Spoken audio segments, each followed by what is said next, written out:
بسم الله الرحمن الرحيم. الحمد لله رب العالمين، والصلاة والسلام على سيد الأنبياء والمرسلين أبي القاسم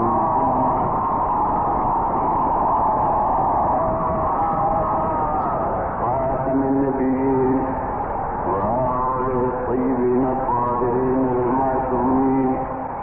أما بعد، فقال الله سبحانه في كتابه المبين: وصراط الصادقين قد جاءكم من الله نور وكتاب مبين.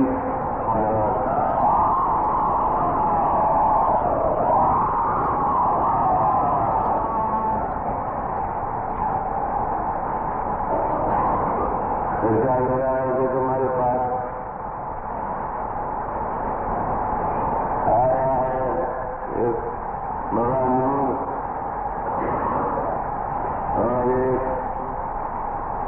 بڑی روشن کتاب.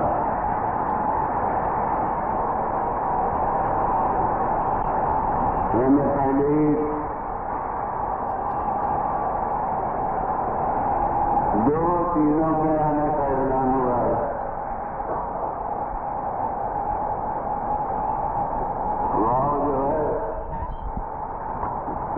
دو چیزوں کے اکٹھا کرنے کے لیے ہوتا ہے. جیسے ہماری زبان میں اور ویسے عربی کا واو. تو جب یہ کہا گیا کہ نورن و کتاب مبین، تو معلوم ہوا کہ ایک چیز ہے نور اور ایک ہے کتاب.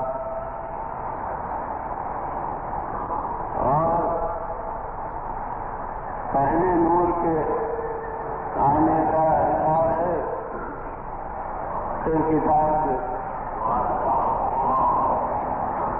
یعنی یہ نہیں ہے کہ پہلے کتاب آئے پھر نور آئے، بلکہ پہلے نور آئے پھر کتاب آئے. اور میں نے کہا کہ نور سے مراد وہ رہنما ہے جو کتاب کے ساتھ ساتھ ہو. تو اب پر بنا آ گیا اول دیکھ لیجیے جہاں سے ظاہری حیثیت سے سلسلے نبوت شروع ہوا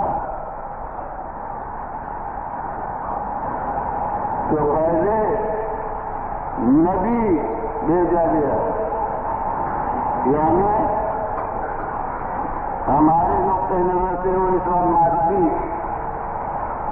طریقہ تخلیق کا ذکر تو ہے نہیں.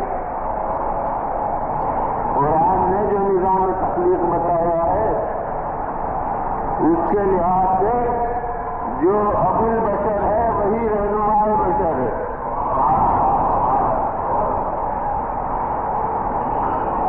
یعنی امت وہ ہے جو اس کی نسل سے پیدا ہوگی اور مورث اعلیٰ جو ہے وہی رہنما ہے. اور پھر کتاب کا سلسلہ شروع ہوگا. اس کے معنی ہے کہ خالق کو منظوری ہے کہ میں ایک لمحے کے لیے خلق میں رہنما ہوں، میں ایک لمحے کے لیے کتاب اکیلی ہوں.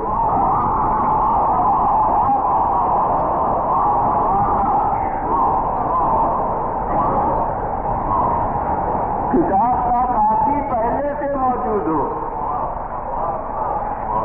تب کتاب آئے، اور خلق کا رہنما پہلے سے موجود ہو تب کتاب آئے. اب جب آغاز میں ہم نے دیکھ لیا کہ خالق کو یہ منظور نہیں ہے کہ خلق کو رہنما ہو، یہ منظور نہیں ہے کہ کتاب ہو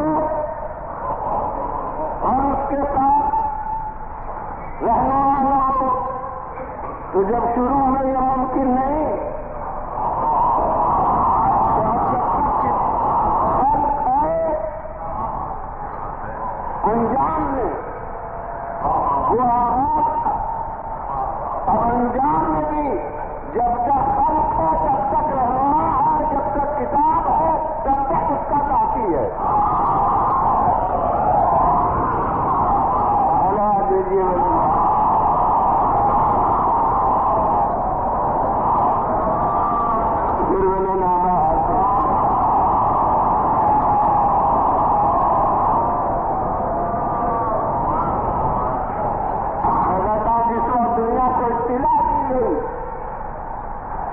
اسی وقت آ گیا کہ نور ہے اور کتاب مبین.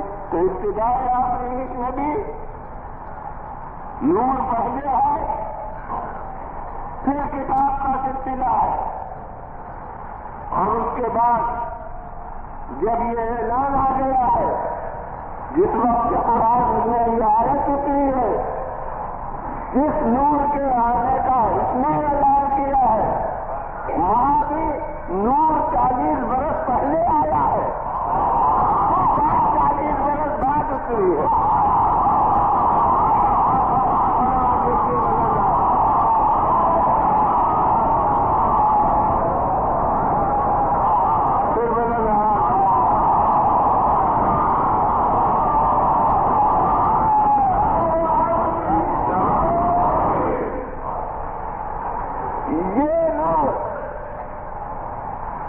جو کتاب کے ساتھ ہے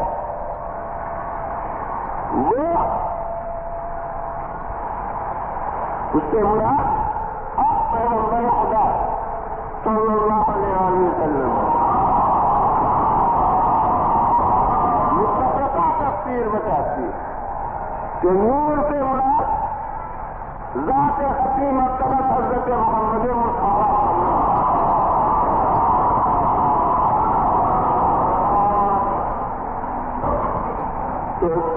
آپ کی ولادت بے شک سے 40 برس پہلے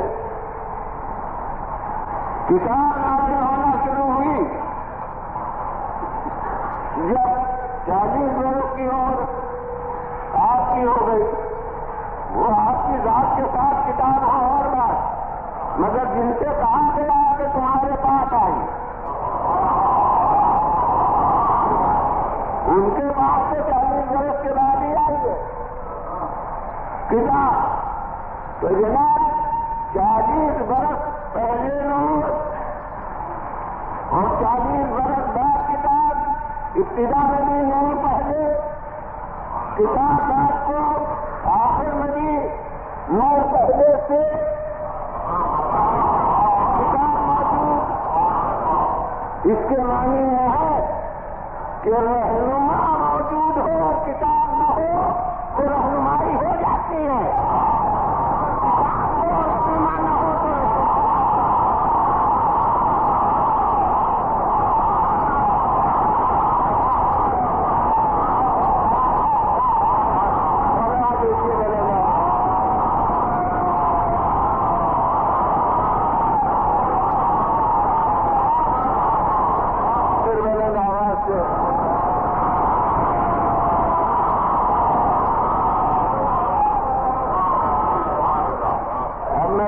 کہ خالق نے تو شروع میں یہ اعلان کیا کہ تمہارے پاس دو آ رہے ہیں ایک نور ہے اور ایک کتاب مبین ہے. میں کہتا ہوں جسے کبھی نعرہ لگانا ہو وہ ابھی چاہیے کہ ایک کافی ہے دوسرے کی ضرورت نہیں.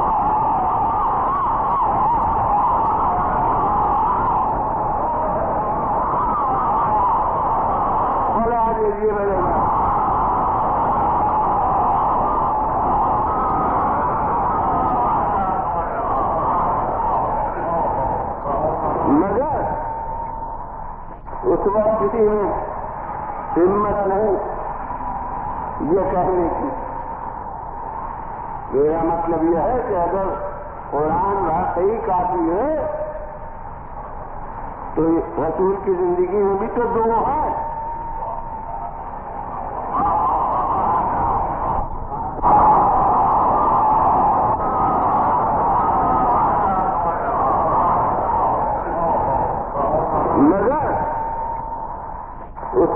کسی میں ہمت نہیں یہ کہنے کی. میرا مطلب یہ ہے کہ اگر قرآن واقعی کافی ہے تو رسول کی زندگی میں بھی تو دو ہے. آخری لمحہ سے حیات رسول تک تو کسی کی ہمت نہیں ہوئی یہ کہنے کی جو قرآن کافی ہے. اس کے معاملے کے برابر دو ایسی رہنمائی تسلیم کرتے رہے.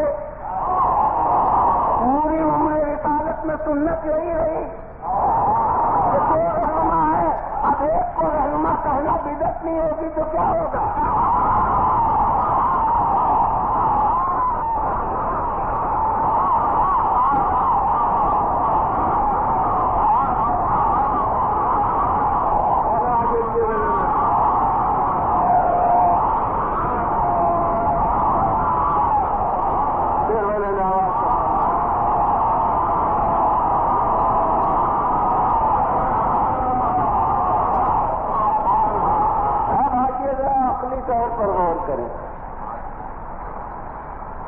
کہ قرآن کے ساتھ ناطق رہنما کی کس کس بنا پر ضرورت.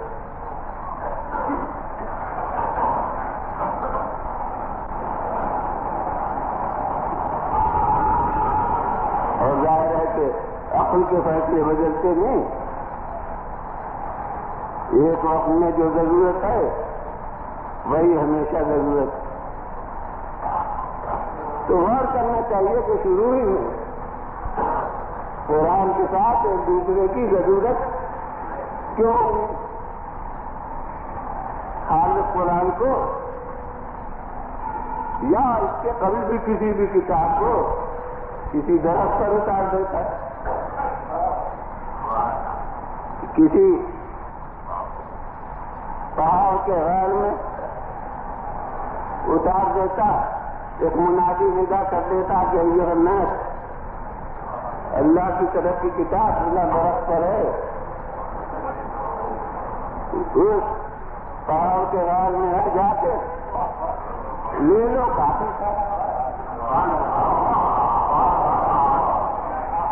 پھر آخر نظام نبوت قائم ہی کیوں ہوا؟ نظام رسالت جاری ہی کیوں ہوا؟ کتابیں کافی ہوتی. حقیقت یہ ہے کہ کتاب کاغذ پر جب آئے تو ان کو صرف نقوش ہیں.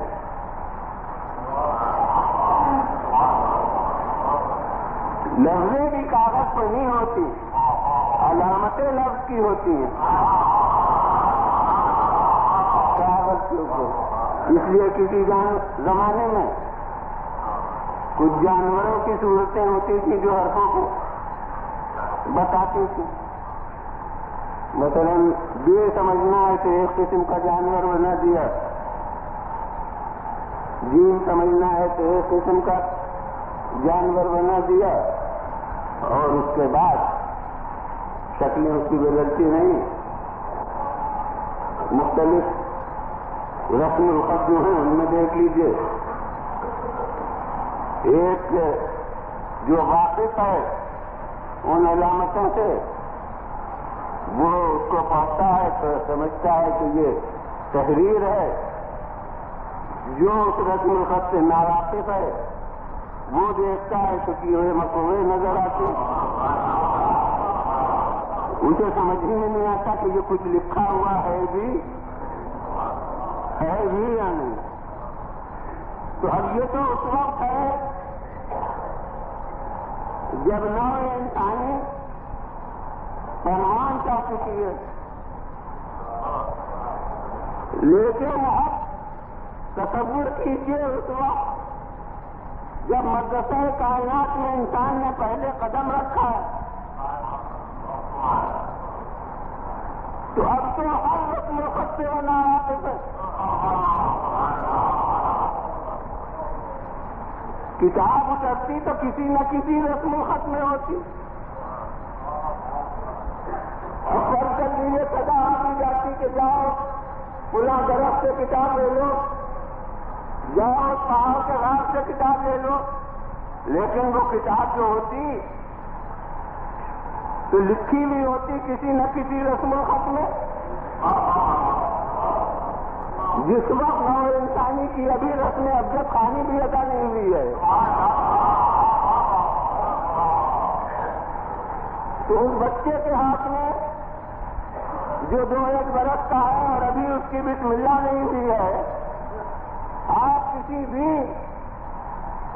رسم الخط کی کتاب دے دیجیے تو اس کے لیے سب یکساں ہے، اس کے لیے تو وہ تقریباً پڑھنے کی چیز ہے، پڑھنے کی چیز نہیں ہے۔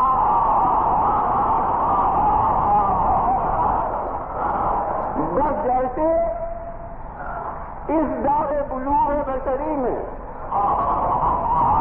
آپ کے بچے ہیں، ویسے ہی ابتدائی تخلیق میں پوری نو انسانی ہے۔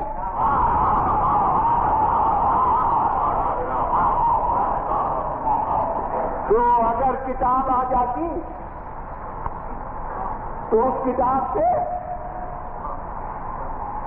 کیوں کر فائدہ حاصل ہوتا، لہذا ضرورت ہے کہ کوئی ادھر سے پڑھایا بھیجا جائے۔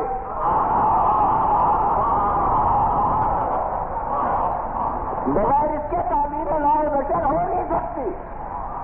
آپ کو مبدأ فطرت میں تعلیم وحی کا قائل ہونا پڑے گا۔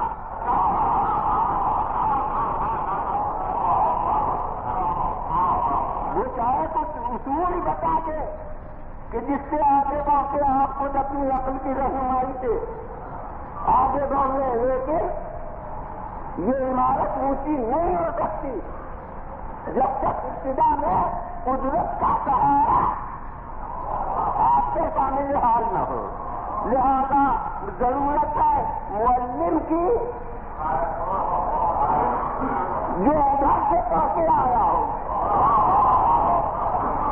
پھر وہ آپ کو کتاب پڑھائے۔ بغیر اس کے کتاب اتر نہیں آئے تو بیکار ہے۔ یہ تو ابتدا میں ضرورت ہے۔ اب جتنی کتاب اونچی ہوتی جائے اتنا ہی اس کے مقابل میں نو انسانی کی سہولیت رہے گی۔ یعنی جو شروع میں جیسے رسم الخط اس سے ناواقفیت کتاب کو بیکار بنا دیتی تھی، اس کے بعد اب بچہ رسم الخط سے واقف ہو گیا، لیکن اب اسے آپ نے داخل کیا منطق کے خلاف میں۔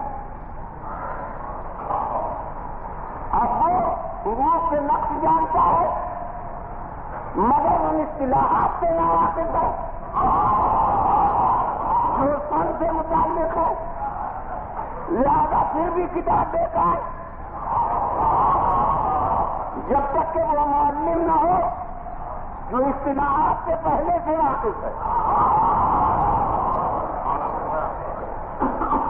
اسے آپ نے فن کی جگہ اور کسی فن کے کلاس میں داخل کیا اور اس فن کا ماہر ہونا چاہیے۔ اب جتنا درجہ اونچا ہو، اب انتہائی درجوں تک پہنچے تو وہاں ایسی کتابیں آئیں جس میں ایسے اصطلاحات تھے جو اس کے پہلے کی کتابوں میں بھی رکھتے، تو اب اس پائے کا معلم آنا چاہیے۔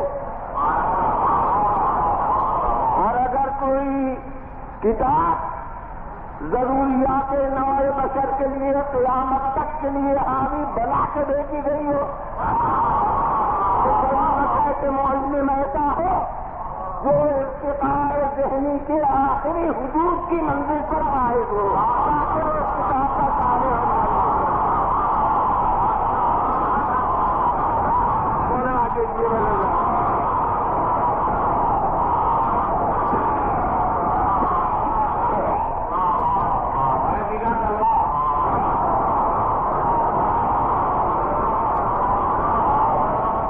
بغیر اس کے کتاب بھیج دی جائے تو بیکار۔ یہ ایک ضرورت کتاب کے ساتھ ساتھ معلم کتاب کی دوسری ضرورت حضور کتاب الفاظ کو بتاتی ہے. الفاظ بہت سے ایسے ہیں کہ لہجے کے اختلاف سے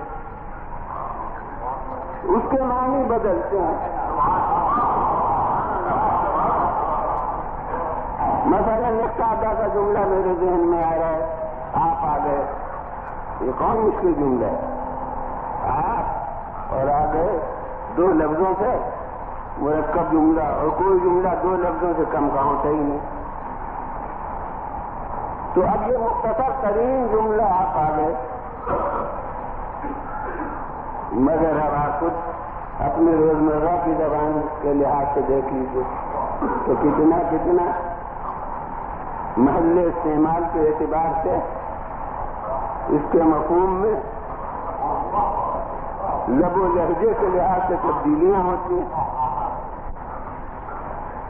فرض کیجیے تو دسترخوان بچا، جو مدعو مہمان تھے وہ تو آ ہی گئے. ایک آپ جو بے تکلف دو وہ اتفاقاً آ گئے. آپ نے کہا آپ آ گئے، مطلب یہ کہ آپ تو ایسے موقعوں کے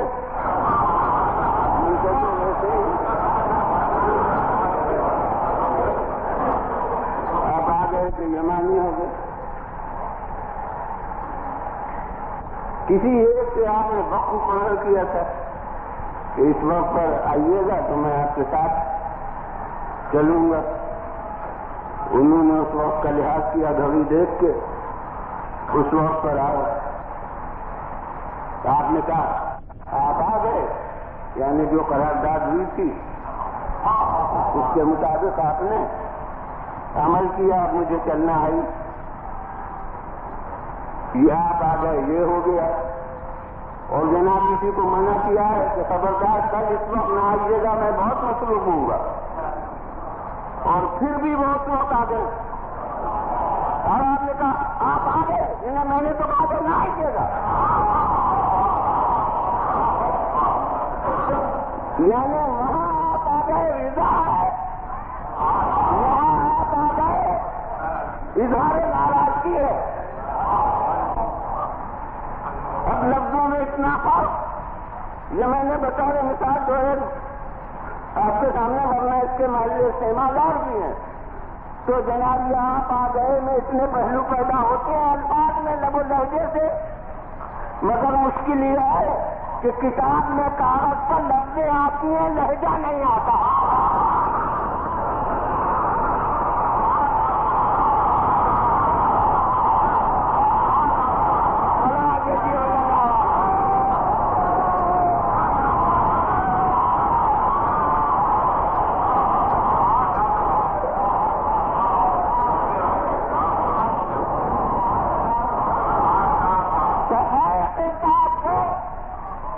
لفظیں آتی ہیں، متکلم کا لب و لہجہ نہیں آتا. تو اب اگر قرآن تنہا اتار دیا جائے تو مراد الہی خطا کار انسانوں کے لہجے کی پابند ہو جائے.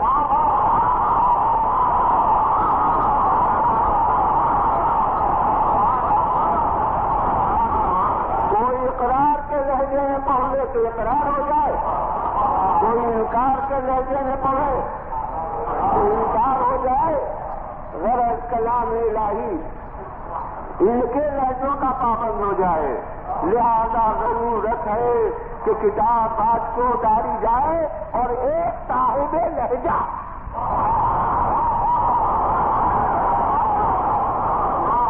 پہلے سے بھیج دیا جائے، اور ایسا ہو کہ جتنا وہ کتاب کے مضامین کی صحت کا ذمہ دار ہے اسی طرح اس کے لہجے کی صحت کا.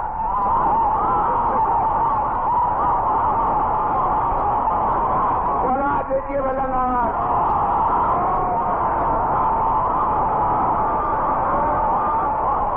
اب اس آیت کو تو میں 5 دن کا سرنامہ کلام قرار دے چکا یتلو علیہم آیات ہی. میں نے کہا کہ یہ تنہا لفظ نہیں ہے، اس کے ساتھ ساتھ 3 کام اور ہے. مگر میں کہتا ہوں کہ اگر صرف یتلو علیہم آیات ہی ہوتا کہ یہ ہمارا رسول اسی لیے بھیجا گیا ہے صرف کہ ہمارے آیتوں کو پڑھ کر سنائے. اس کے معنی ہے کہ میرے کلام کے ساتھ لہجہ اچھا رہے. تو یہی ایک جملہ اس متکلم کے لہجے کی معصوم ہونے کی دلیل تھا.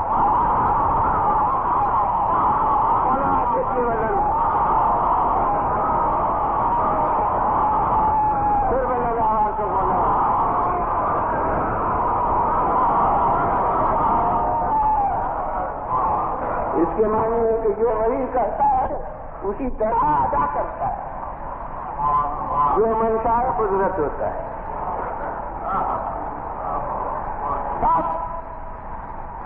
اب معلوم ہوا ایک آیت کے تنزیل کا مقصد کہ کتاب کی صحت کی جیسے وہ ذمہ داری لے رہا ہے اسی طرح اس کے لہجے کی صحت کی ذمہ داری بھی اسے لینا چاہیے.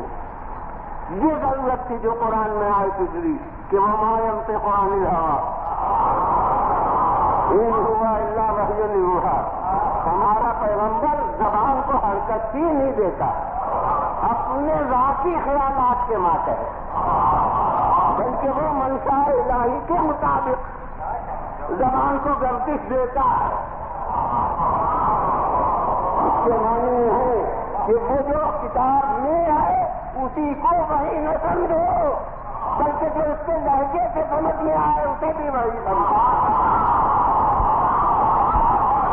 اور آگے یہ بنانا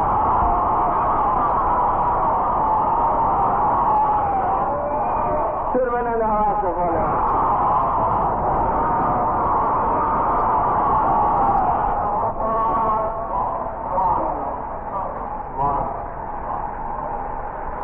یہ ضرورت ہے کہ کلام کے ساتھ ساتھ ایک ایسی ذات جو اپنے لہجے میں قرآن کو سنائے، کیونکہ مشکل یہ ہے ہر نبی کے لیے. یہ دوسرا موضوع بہت بسیط آ گیا ہے مگر مجملہ نہ کروں گا کہ ہر نبی کو معجزہ عملی عطا ہوا. عطا کو پر کیجیے التہا بنا دینا، مردوں کو زندہ کر دینا. ہر نبی کو معجزہ عملی عطا ہوا، مگر صرف ہمارے پیغمبر ہیں جن کو معجزہ علمی عطا ہوا.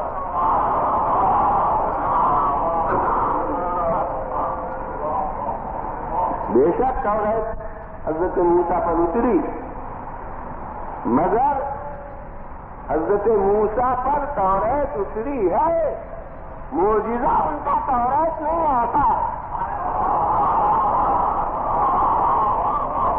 انجیل حضرت عیسیٰ پر اتری ہے مگر معجزہ ان کا انجیل نہیں ہے. مردوں کو زندہ کرنا ہے، ان لاعلاج مریضوں کو شفا دینا ہے. حضرت داؤد پر بے شک زبور اتری ہے، عطا ہوئی ہے زبور، مگر معجزہ ان کا زبور نہیں ہے. معجزہ ان کا حضور قرآن، لوہے کا موم ہو جانا اور اس سے بغیر کسی اوزار کی مدد کے ان کا زیرہ کی کڑیاں بنا لینا. بس ایک دور کی بات مجھے یاد آ گئی، مگر ایک جملہ ہے، میرے مضمون میں خلل نہیں پڑے گا. میں کہتا ہوں جب اولین میں یہ معجزہ آنکھوں کے سامنے آ گیا کہ لوہا موم ہوا ہے، تو اگر کبھی کسی کی انگلیاں لوہے کے در میں دبائیں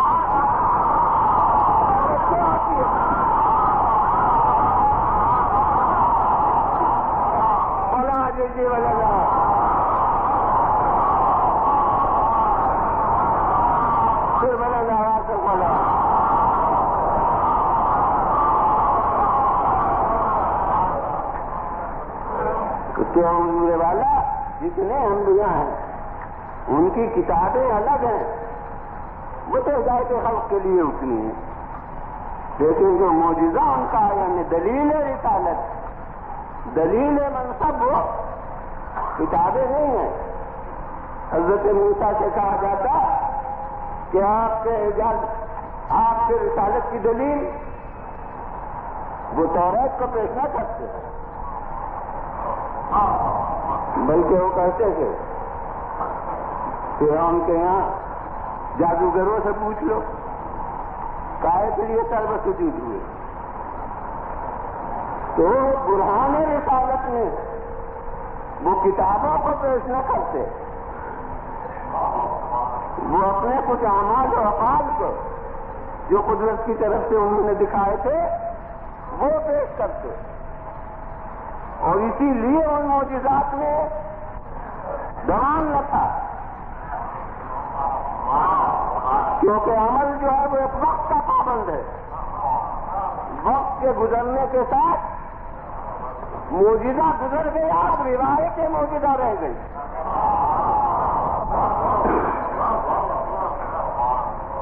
اب جو ممکن ہو اس کی آنکھوں کے سامنے وہ معجزہ نہیں ہے، روایت معجزہ ہے، اور ہمارے رسول ان کو اس سے بہتر معجزات وقتی بھی عطا ہوئے تھے، بلا شبہ کمر کا 2 ٹکڑے ہونا معجزہ تھا یا نہیں؟ ان کے وسیع کی نماز کے لیے اوقات کا پلٹ آنا معجزہ تھا یا نہیں؟ انگریزوں کا ہاتھوں میں تصویر کرنا معجزہ تھا یا نہیں؟ کھانے سے کھانے سے ایک بڑے مجمے کا شیر ہو جانا معجزہ تھا یا نہیں؟ وہاں کا اجتہا بنتا تھا، یہاں خشک لکڑی ہاتھ میں لی تلوار بن گئی، یہ معجزہ تھا یا نہیں؟ تو بے شمار معجزے متفق علیہ طور پر ہمارے پیغمبر کو عطا ہوئے، مگر وہ وقتی کچھ افراد کی تسکین کے لیے جو ایسی فرمائش کرتے تھے ان کے لیے دکھا دیے گئے۔ یوں میں کہتا ہوں کہ جو باتیں دوسرے انبیاء کے لیے برہان رسالت تھی وہ ان کے لیے روزمرہ کے مشغلے تھے۔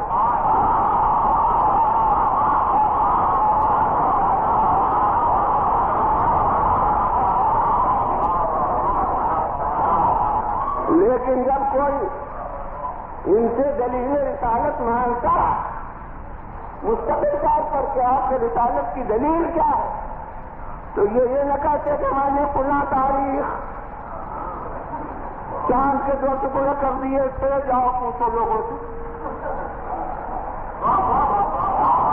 یہ نہ کہتے کہ میں نے اس تاریخ لکڑی ہاتھ میں لی تھی درخت خرما کی اور وہ تلوار بن گئی، جاؤ دریافت کرو جو لوگ آتے تھے۔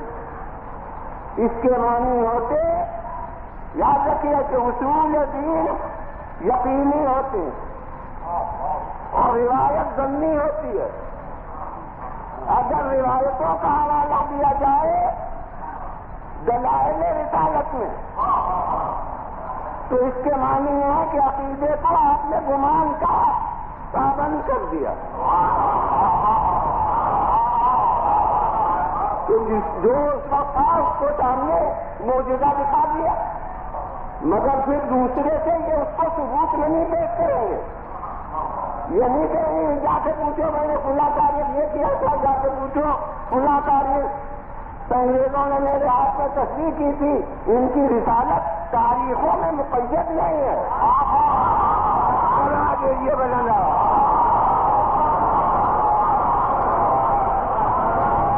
پھر بنانا آواز تو بولا۔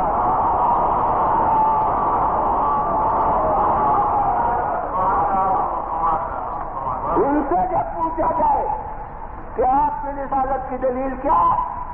تو وہ پیش کریں گے یہ قرآن، یہ کتاب، یہ میری رسالت کی دلیل ہے۔ یعنی ان کا معجزہ عملی نہیں ہے، علمی ہے، اور اسی بنا پر قیامت تک ہر منکر کے سامنے پیش کرنے کے قابل ہے۔ یعنی گزشتہ انبیاء کی نبوتیں خود پابند روایات ہیں، اور ہمارے پیغمبر کی رسالت ہر وقت زندہ ہے، اس لیے کہ ان کا معجزہ زندہ ہے۔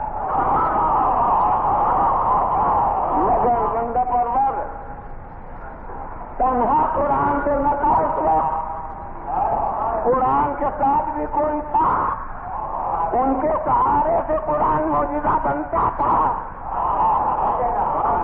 تو اب جب تک کہ قرآن زندہ ہے، قرآن کے ساتھ کچھ ہستیاں ہونا ہے مفاد رسالت پیغمبر کے لیے۔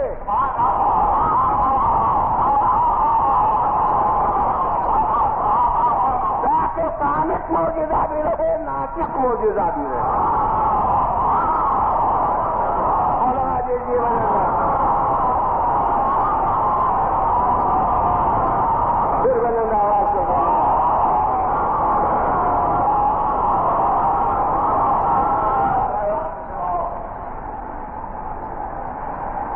اس کے بعد اور مزید ضرورت ناطق رہنما کی،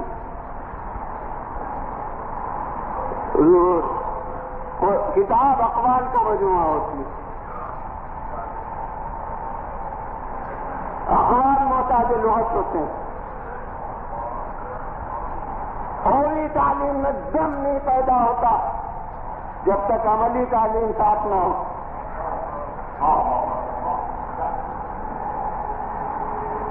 اور اسی لیے پھر سنت الہیہ میں آدم تک لے جاؤں گا آپ کو، اور آپ یہاں تک آ گئے پھر وہاں تک کے لیے کہ آدم آئے نبی بن کے،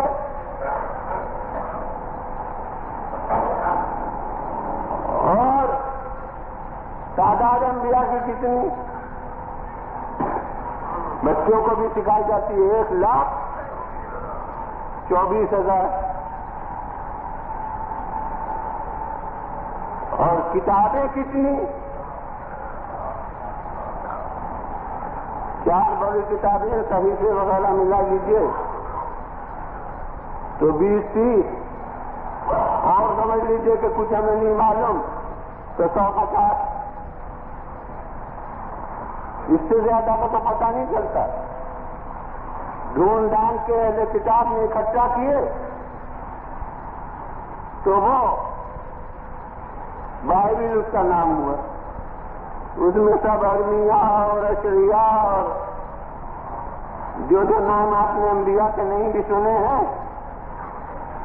ان سب کے صحیفے ہیں۔ اس میں توریت اور اس کے ملاقات جتنے ہیں عیسیٰ کے پہلے وہ پرانا عہد نامہ کہلاتے ہیں، اور انجیل اور اس کے ملاقات جتنے ہیں وہ سب نیا عہد نامہ، ان سب کا مجموعہ ہے بائبل۔ اب جو موجودہ بائبل ہے وہ تو اصل کتابیں تو اللہ کی طرف کی تھی، لیکن جو موجودہ بائبل ہے اس کے لحاظ سے مجھے بلا تشبیہ کرنا ضروری ہے کہ وہ مجموعاً وہ بائبل اتنی ہے، سب ملا کر جتنا ہمارا اکیلا قرآن مجید ہے، اتنی ہی تقریباً رقامت اس سب کو ملا کر ہے۔ تو انبیاء تو اتنے اور کتابیں اتنی،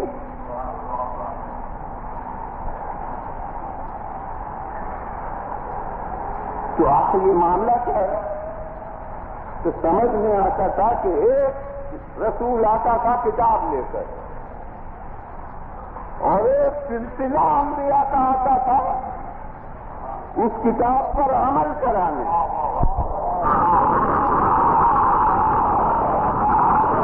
یہ قرآن کافی نہ ہو، کیونکہ ہم نے اس شکل میں اتارا ہے کہ کافی نہ ہو، تب تو لوگ کہہ رہے کافی ہے۔ تشریف لائیے ڈائمنڈ کیسٹ سینٹر، نزدیک شیعہ کالج، بازار لکھنؤ۔ ہم سب کچھ کہہ دیں تو پھر نہ رسول کی ضرورت سمجھیں گے، نہ رسول کے علاوہ کسی کی جسے ہمیں قرآن کے ساتھ رکھنا ہے۔ اللہ کے جیون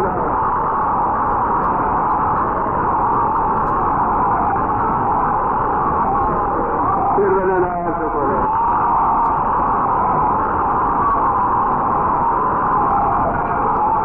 چنانچہ پیغمبر خدا صلی اللہ علیہ وسلم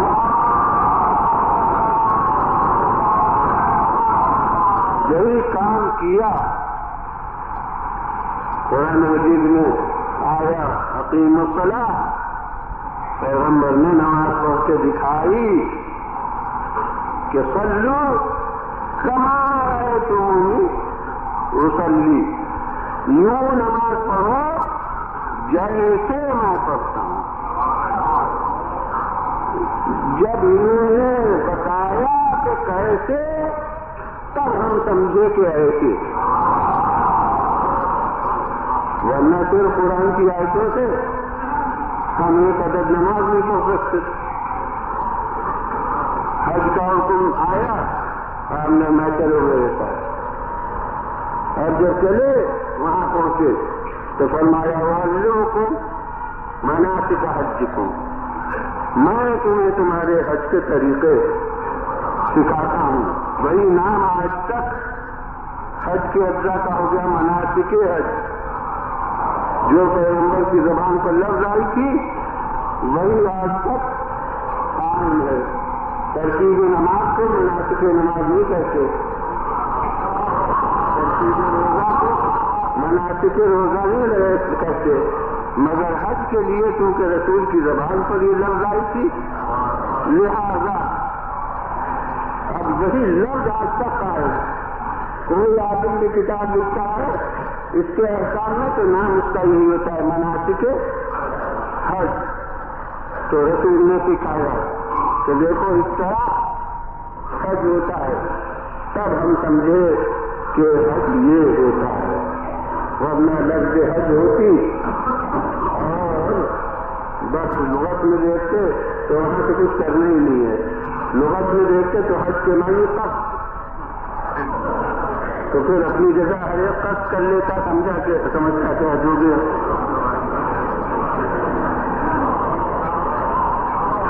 پیغمبر خدا صلی اللہ علیہ وسلم نے عمل کرتے کہ دیکھو حج اس طرح ہوتا ہے، اور اس کے ساتھ ساتھ ایک عملی شاہد موجود، قرآن کی آیتیں تو سب متفق علیہ، سب کو ارے جو حافظ نہیں ہیں انہیں بھی اتنی آیتیں کرے پھر یاد نہ ہوتی تو میں کہتا کیوں تو وہ آیتیں تو بہتوں کو انہیں بھی ان کے ساتھ بھی قرآن ہے تو محفوظ جب چاہیں نکال لے، ترجمے کی مدد سے دیکھ لے، تو اس میں دیکھ لیں نماز کہاں کہاں نماز کا حکم ہے، تو وہ آیتیں سب محفوظ اور متفق علیہ طور پر، یعنی ان نماز کی آیتوں میں یہ بھی نہیں کہ کوئی اس کو مانتا ہو کوئی نہ مانتا ہو، بلا تفریق فرقہ سب مسلمان متفق، لیکن اب ترکیب نماز قرآن میں ہے نہیں، پیغمبر نے دیکھا، پیغمبر نے پڑھ کر نماز دکھائی کہ صلو کما رأیتمونی اصلی، یوں نماز پڑھو جیسے میں پڑھتا ہوں، اب جیسے دو کا مجموعہ چار، ویسے میں کہتا ہوں کہ قرآن کی آیتیں تو سب یاد ہیں، مگر وہ جو انہوں نے کہا کہ ایسے کہا، بس جہاں تک یاد رہا کہ رسول نے ایسا کہا وہاں تک متفق ہے، اور جہاں سے کچھ لوگ بھول گئے یا مصلحتاً بھلا دیے گئے وہیں سے اختلاف ہو گیا۔ اگر قرآن کافی ہوتا تو آیات قرآن کے متفق علیہ ہوتے ہوئے اختلاف تو ہوتا نماز میں۔ اللہ کے قرآن کے ساتھ کوئی چیز تھی، اس چیز کو جہاں تک یاد رکھا وہاں تک حکم الہی یاد رکھا، اور جہاں سے اس میں بھول ہوئی کسی وجہ سے اب جنہوں نے یاد رکھا وہ اسی طرح رہیں گے، وہ بھول گئے وہ جیسا سمجھ میں آیا ویسا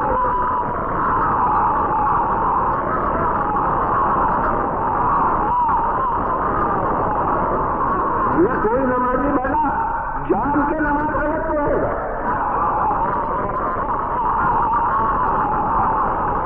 مجبوری کی بات ہے۔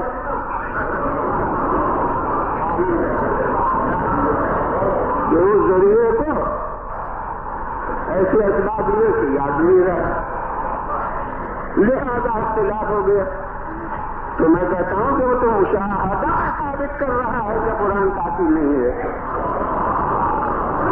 اس کے ساتھ کچھ اور تھا، جہاں تک وہ یاد ہے وہاں تک تمام امت متفق، جہاں سے بھول کا سلسلہ شروع ہوا وہاں سے اختلاف پیدا ہو گیا، وہاں سے امت کے فرقے ہو گئے۔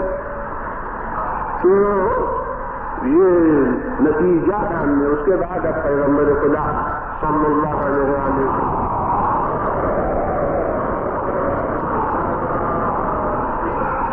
عمل سے بے شک اور قرآن کے احکام سے ہی نماز کی اہمیت ثابت ہو گئی،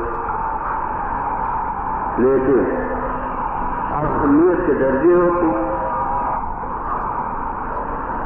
کیونکہ قرآن ابدی کتاب ہے۔ میں نے ایسے اصلی کا موضوع شروع سے بیان ہو رہا ہے جو آپ کے سامنے کاغذ پر آیا، لیکن یہ کہ ابھی صراحتاً اس منزل تک نہیں پہنچتا ہوں، ابھی تک تو رسول اور قرآن کا ساتھ دکھلا رہا ہوں۔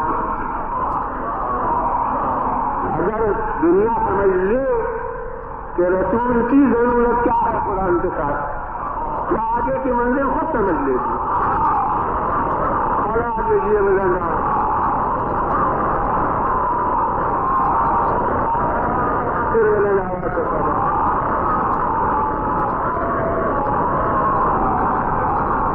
بھی ضرورت ہے کہ بہن کو آگے بڑھا کے ختم مجلس کی منزل تک پہنچ سکوں، اس لیے باوجود کہ ابھی وہ سلسلہ نہیں شروع کیا ہے، لیکن میں کہتا ہوں کہ آج جتنا پیغمبر خدا صلی اللہ علیہ وسلم کے دور میں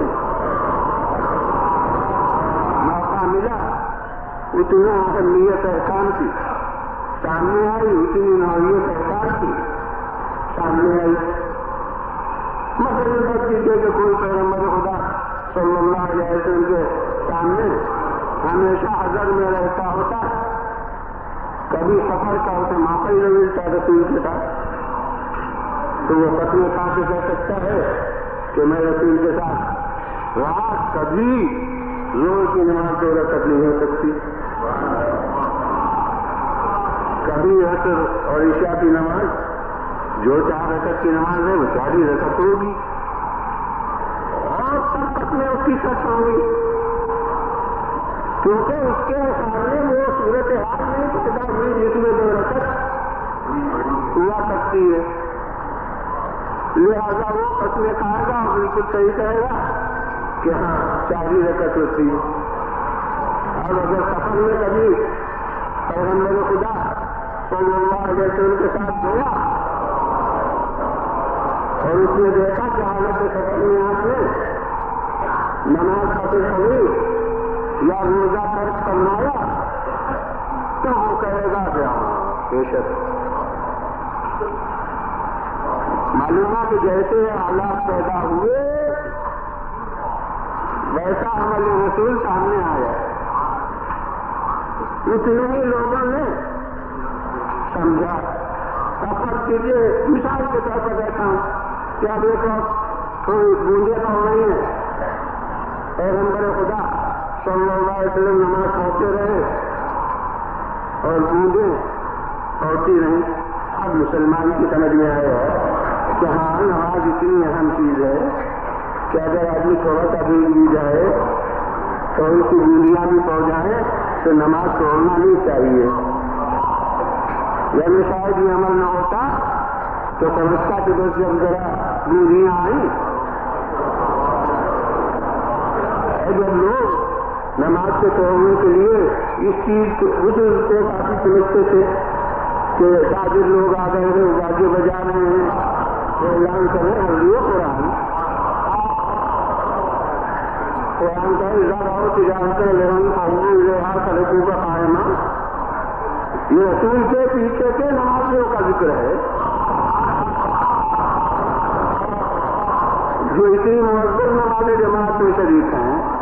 یہاں پیغمبر اور قرآن کے بعد ادھر جمعہ کی آیتیں ایسے بارے میں ہے کہ جب یہ لوگ دیکھتے ہیں کہ کوئی تجارتی قافلہ آ گیا سمجھتے ہیں کہ چلا جائے گا تو ہمیں خرید و فروخت کا موقع نہیں ملے گا یا یہ کہ کوئی باجے گاجے کی آواز آ گئی تقریر تباہ کا کوئی ذریعہ تو بس ان کے آپ کے دل میں آپ کے پیچھے کے لوگ پیچھا پیچھا ہو جاتے ہیں. یہ لفظی ترجمہ ہے. ان فرقوں میں بس ادھر ادھر ہو جاتے ہیں تو جب اتنی سی بات کافی ہے یعنی صرف ایک حد نفس کا موقع جا رہا ہے یا مفاد دنیا جا رہا ہے تو اب اگر تکلیف بھی ہو رہی ہے تو انڈیا کا پوزیشن کرتے کے زمانے میں تو جناب آدمی سمجھتا کہ ہاں اس حالت میں ضرورت کو برداشت کرنے کے بجائے نماز چھوڑ گئے. اب اگر پیغمبر کو دیکھ لیتے کہ نہیں بولیاں پڑھ رہی ہیں اور آپ پھر بھی نماز پڑھتے رہتے تو اہمیت نماز کا ایسا درجہ سامنے آتا جو نہ قرآن کی آیتوں سے سمجھ میں آیا تھا اور نہ اب تک کے رسول کے عمل سے سمجھ میں آیا تھا. اب اگر رسول کی زندگی میں کبھی موقع نہ آیا ہو کہ تیر برس رہے ہو نماز پڑھو تو اس کے معنی ہے کہ اہمیت نماز کا ایک نقطہ بھی پردے میں رہ گیا.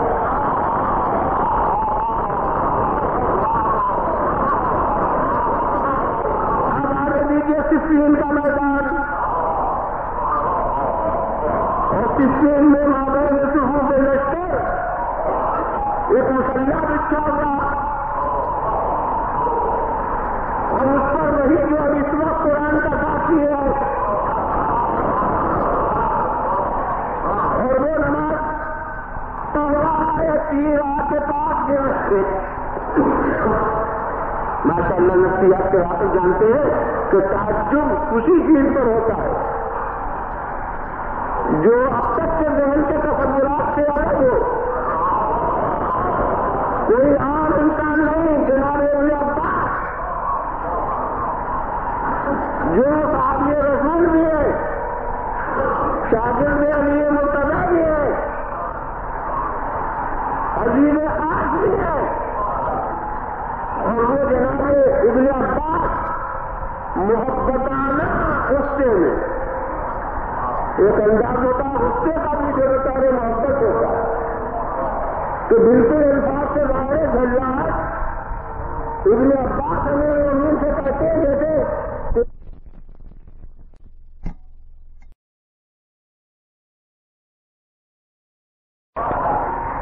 اور وہ جناب ابن عباس محبتانہ غصے میں ایک انداز ہوتا ہے غصے کا بھی جو بچارے محبت ہوتا ہے تو بالکل الفاظ سے باہر جھلاٹ ابن عباس ہمیں امین سے کہتے ہیں جیسے تیرنے کا بل ہے کہ یہ جو ہے نماز کی ہے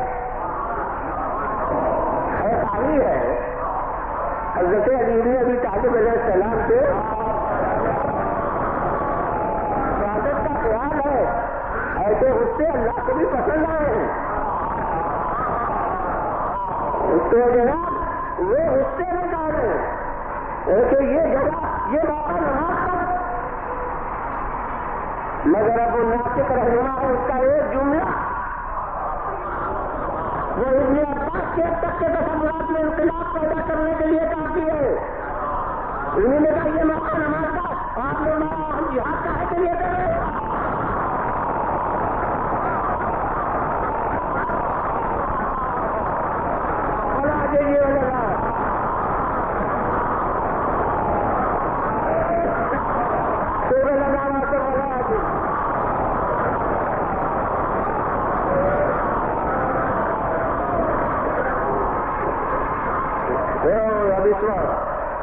جو اہمیت نماز کا پہلو سامنے آیا وہ اس کے پہلے جب جناب عباس کے ابن عباس کے ذہن میں نہ تھا تو کسی اور کے ذہن میں کیا ہوتا.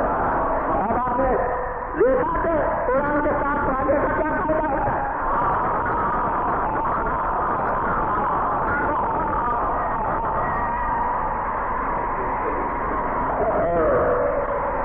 ابھی بھی یہ تھا کہ ہاں تیرا کے گرے مگر ساتھ والی اتنی جماعت ہے جو مقابل کے سامنے نظر راجما ہونے کے لیے کافی ہے. اب اگر ایسا وقت آ جائے کہ کوئی اسی سلسلے کی کمی ہو اور نماز کا وقت آئے اور اب چوکر کروں کہ 72 اس کے ساتھ، ارے 72 تو شروع جنگ میں تھے، اب تو جنگ معمولہ ہو چکی جس کا نام تاریخ میں حملے ہوئے ہے، جس میں 50 ایک دن شہید ہو چکے. تو اب 72 کہاں ہے؟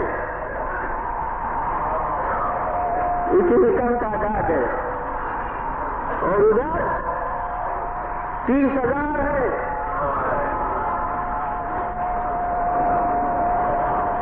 تصور صادق کہتا ہے کچھ زیادہ سپاہ گری کے پھل سے واقف ہونے کی ضرورت نہیں ہے. ہر آدمی سمجھ سکتا ہے کہ تیر کا جواب فکر نہیں ہے، تیر کا جواب تلوار نہیں ہے، تیر کا جواب صرف اور زد سے ہٹ جانا، یعنی ہمارے کو خالی دینا. تیر کا جواب اس کے سوا کچھ نہیں ہے. لیکن اب تصور صادق کرتے ہیں 72 ہی مان لیجیے، الگ الگ کے ساتھ 72 رکھنا ہے، مگر یہ سب کتنی دور میں آئے گی اور 30,000 کمانے جو کہتے ہیں وہ تیر کتنی دور تک برس رہے ہوں گے. اس کے معنی ہے کہ اب تیر نہ ہوں گے بلکہ تیروں کی چادر ہوگی، چادر تیروں کی ہوتی جا رہی ہے. اور اس عالم میں نمازی یوں نماز پڑھے پھر یہ کہ میں نے کہا کہ تیر کا جواب خالی دینا ہے، خالی دینے کے لیے جنبش کی ضرورت ہے، حرکت کی ضرورت ہے. اور تیروں کے سامنے کوئی جماعت اپنے کو پابند بنا کے نماز کے معنی حرکت سے معلوم ہو جانا، نماز کے معنی کیا ادھر ادھر نہیں جا سکتے. اب ایک جگہ پر قائم ہے تو کیا یہ اہمیت بھی تصویر کے میدان میں سمجھ میں آئی تھی جو آپ تک کی 10 محرم کو ہماری سمجھ میں آ رہی ہے.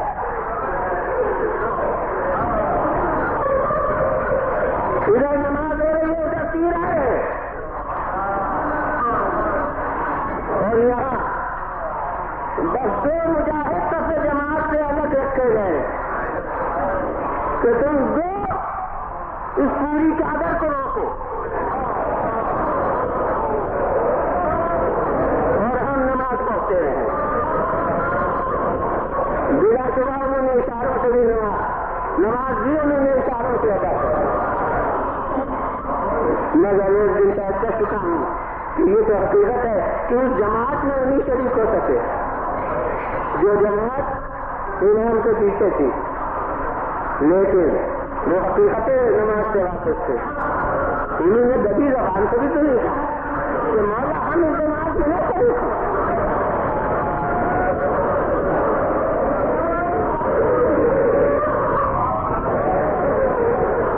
نہیں ادھر حکم ہو گیا، ادھر وہ سامنے کھڑے ہو گئے اور اسماعی واقعی میں 3 اتنے کھا دیے کہ کھڑے ہونے کی قوت نہ تھی،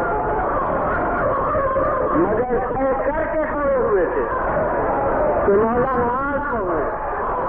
تو یہ قوت ارادی تھی کہ جب تک امام نے کلام نہیں پھیرا کہیں زمین پر نہیں گرے.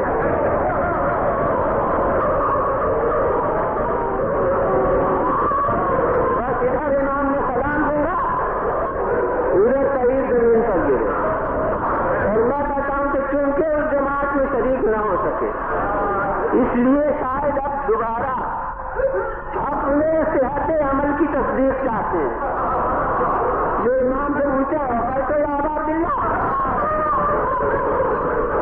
کیوں مولا نے حق سے وفا ادا کر لیے. امام فرماتے نام وفا اللہ خیرا. ہاں تم نے حق سے وفا ادا کی، اللہ تمہارا شمار، اللہ تمہیں جزائے خیر عطا فرمائے. جس طرح مسلمانوں کو دعائیں دی تھی جب انہوں نے کہا مولا نماز تاکہ ہاتھ کے ساتھ جماعت ہو جائے تو انہیں بھی دعائیں دی تھی کہ وقت کو صلاح تم نے خود سے نماز کو یاد کیا، اللہ تمہارا شمار نمازیوں میں کرے. بلکہ اس وقت ان کو دعائیں دے رہے ہیں تو خدا تمہیں جزائے خیر عطا فرمائے. اور اس دن رد کر چکا کہ کس مجتہد میں طاقت ہے جو یہ فیصلہ کر سکے کہ ان کی نماز افضل جنہوں نے مولا کے پیچھے نماز پڑھی یا ان کی نماز افضل جنہوں نے مولا کو نماز کا وقت کی.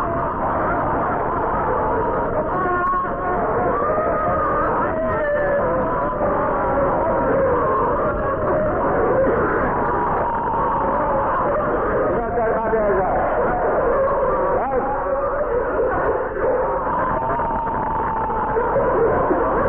کی نماز مولا کی اسے گزشتہ مجلسوں میں عرض کر چکا ہوں، اس وقت عرض کرنا نہیں چاہتا مگر مجھے بہت دن تک حیرت رہی کہ امیر المومنین کی ویسی نمازیں جو امام محمد باقر علیہ السلام نے ایک دفعہ حضرت امام زین العابدین علیہ السلام سے عرض کیا باپ سے کہ آپ سے بڑی عبادت کرتے ہیں. بلکہ بیٹے مجھے کہا اب میں ذرا وہ طریقہ لاؤ جس میں تمہارے جد بزرگوار علی کی عبادت کا حال لکھا ہوا ہے. اس سے میں نے پوری ایک کتاب کی آپ کی عبادت کے حالات. امام محمد باقر صاحب جا کے وہ صحیفہ لائے، آپ نے بغیر انتخاب کے ایک جگہ سے جیسے کھولا اور اسے تھوڑا سا پڑھا اور اس کے بعد جیسے عاجز ہو کے کوئی رکھ دے اسے بند کر کے رکھ دیا اور کہا من یقدر اللہ مثل عبادت علی بھی چاہے اللہ علی کسی عبادت کون کر سکے. تو مولا کی ایسی نمازیں اور پھر وہ سجدہ جس میں دیکھنے والے کو تصور ہوا کہ روح نے جسم سے مخالفت کی ہے. ابو دردا کھانے جناب سجدہ پڑا روتے ہوئے سید عالم نے پوچھایا کہ کیا بات ہے، کہا امیر المومنین نے دنیا کی رحمت کی، کہا کیا حال دیکھا، کہا سجدے میں ہے اور جسم مسئلے چودے خشک ہے اس سے حرکت نہیں. سید عالم نے کہا اکثر محراب عبادت میں سجدے کے عالم میں علی کی یہی حالت ہے. جو علی ایسا سجدہ بولا مگر جو تعجب ہے مجھے کہ اتنی عبادت کرنے والا، اتنا سجدے کرنے والا بے شمار اوقات امیر امین ہے، سید الرفیعین ہے، اسد اللہ ہے، امام المتقین ہے، قائد العلوم المعجلین ہے، مگر علی کے القاب میں سید الساجدین نہیں ہے۔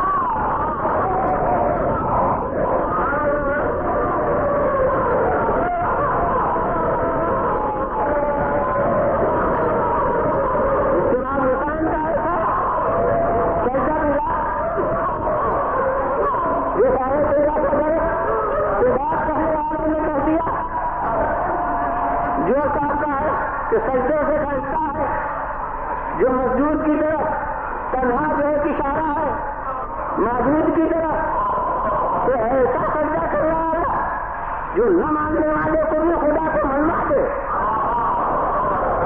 اس کے سجدے کو دیکھ کے خدا کو ماننے لگے، تو ایسا سجدہ ملا۔ اور پھر کیا کرو کہ وہ سجدہ ملا جس کی عمر سجدہ ختم ہی نہ ہوئی ہو۔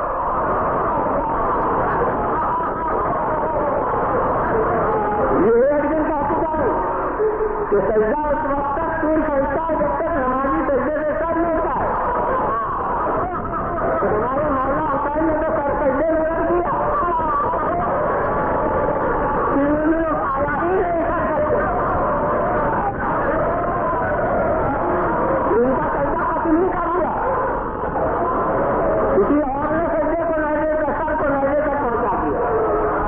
تو یہ اس کا عمل ہے، ان کا عمل تو سجدہ کرنا ہی تھا، اور انہوں نے سر اپنا اٹھایا نہیں۔ تو ایسا سجدے کرنے والا، اس کے لیے القاب مجھے معلوم ہے سید الشہداء ہے، سید الصابرین ہے، اور ایک مختصر نام بھی اس کا ہے، وہ دور ائمہ میں بھی ہو گیا تھا کہ وہ کہنا مظلوم۔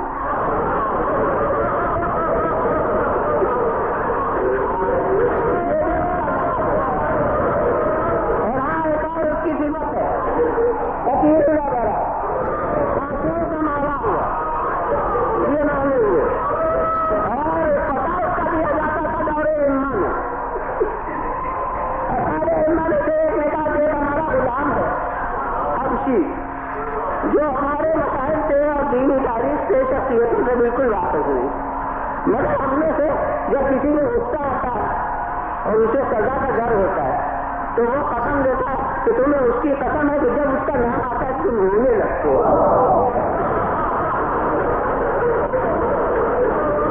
معلوم ہوتا ہے یہ خصوصیت دور ائمہ میں ہو چکی ہے۔ تو یہ سب القاب ہے، اوصاف ہے، مگر کیا کروں کہ سجدے میں سر کٹا دینے والے کے لیے بھی القاب میں مجھے سید الساجدین نظر نہیں آتے، اور اب کے تاریخ گزر گئی ہے، مگر اسی محرم میں تو ہم اس عزادار حسین کا بھی ماتم کرتے ہیں، اسی میں حسین کی شہادت ہے، اسی میں بیمار امام کی بھی شہادت ہے۔ ابھی 25 محرم کو چلی دن گزرے ہیں، تو 25 محرم کو آپ کی شہادت ہوئی، تو یہ آپ کا مخصوص لقب ہے سید الساجدین، نہ ان سے پہلے کسی کا نہ ان کے بعد کسی کا۔ ابھی ہمیں ان کے سلسلے میں بات کو بھی سنا تھا سجدے کا، تو کسی نے جب اس زندان میں دیکھا تو دیکھا یہاں کوئی آدمی تو نہیں ہے، سفید چادر پڑی ہوئی، تو نگہبان نے کہا کہ چادر نہ کہو، وہ موسی کاظم ہوں، صبح سے سجدے میں سر اٹھاتے تو بس ظہر کو سر اٹھاتے، پھر تیزی وضو کر کے غور کی نماز پڑھتے ہیں، تو پھر جو سر سجدے میں رکھتے ہیں تو بس اثر کے لیے اٹھاتے ہیں، ایسے ایسے سجدہ کرنے والے، مگر سید الساجدین نہ ہمارے چوتھے امام سے پہلے ہے نہ چوتھے امام سے بعد ہے، تو میری سمجھ میں نہیں آئی۔ بس ایک سجدے کا ہاتھ تو علامہ شافعی ہے مصنف، انہیں ملک صاحب سے یاد کر چکا ہوں کہ 11ویں محرم کی شب وہ سامنے غریبا اور وہ بین العالمین نے ایک پلٹے میں گزاری.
youtube.com کے لیے مہاکوی مرزا جمال کی پیشکش.